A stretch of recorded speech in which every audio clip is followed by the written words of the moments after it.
Now earlier I mentioned the two Bible families and how they differed from each other. Well, I'm going to now show you what the Bible had to say about them. So do you accept the Bible as your final authority? Is there a law of first mention or first impressions?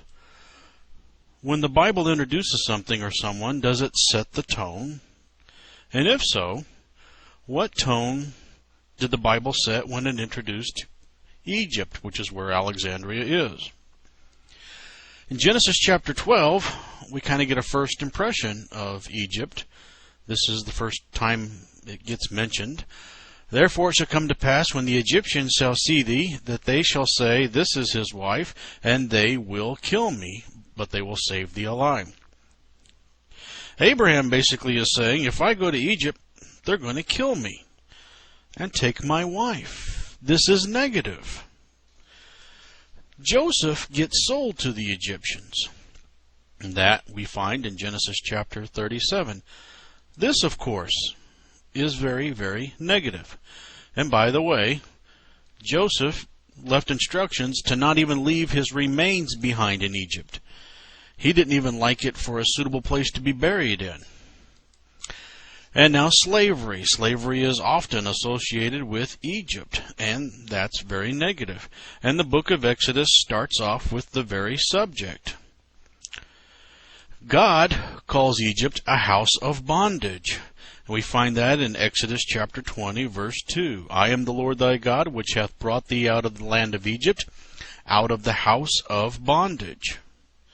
And God calls Egypt an iron furnace. And that's in Jeremiah chapter 11. Which I commanded your fathers in the day that I brought them forth out of the land of Egypt from the iron furnace. Now, God doesn't even want you to get a horse from Egypt. In Deuteronomy chapter 17, this is well before the people of Israel even had a king. It would be many, many years.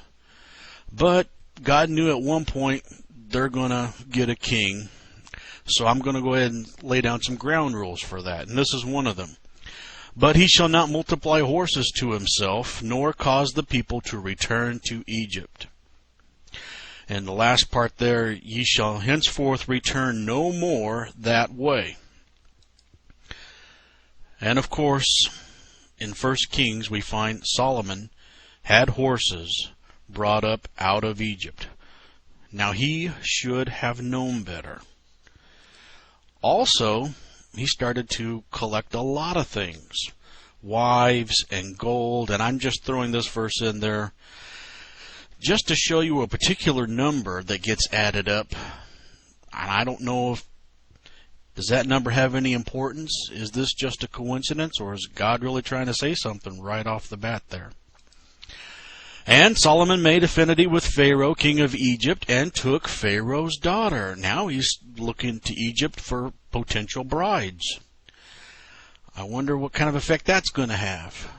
Then Solomon built a high place for Chemosh, the abomination of Moab, in the hill that is before Jerusalem, and for Molech.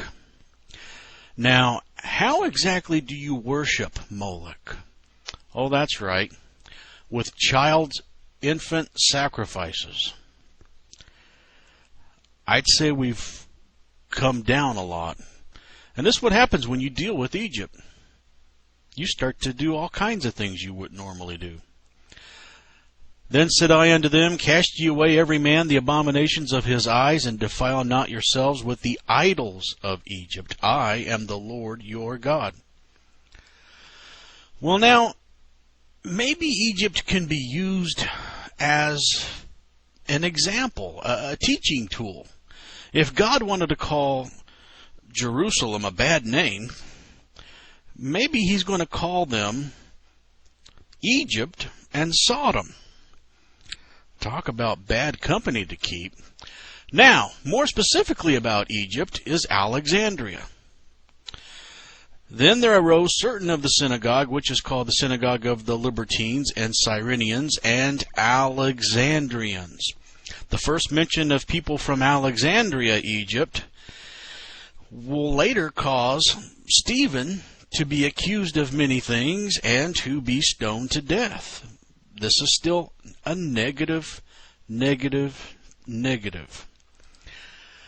And of course, both ships that were taking Paul to Rome to stand trial were from Alexandria. Now you're going to say, why am I even bothering to mention the ship and where it came from? Well, I wouldn't if it were just one.